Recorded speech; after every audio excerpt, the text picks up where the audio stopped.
So, most camera comparisons, obviously, ang pinag-uusapan natin is yung specs. Pero mag-focus tayo sa upgrades na tingin kong nagmamatter for us creators. First is the sensor. So, mas mabilis yung sensor ni A7 V, which means faster readout speeds and mababawasan yung rolling shutter during fast motions. Mas mabilis na yung burst speed ni A7 V. From 10 FPS ni A7 IV, naging 30 FPS using the electronic shutter.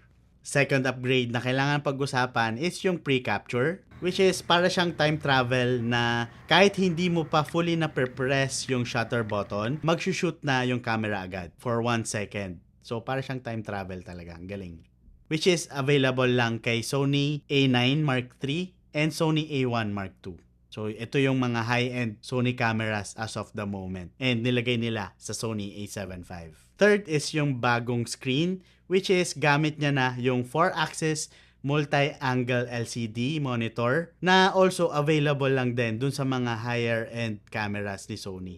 Actually, ang kagandahan dito is pinagsama nila yung best of both worlds na screens na perfect for photographers and videographers. Fourth is the AI autofocus. Better subject detection, more reliable yung tracking, and smarter object recognition. As we know naman, Sony has the best autofocus in the camera industry and this has been improved pa with the Sony A7 V.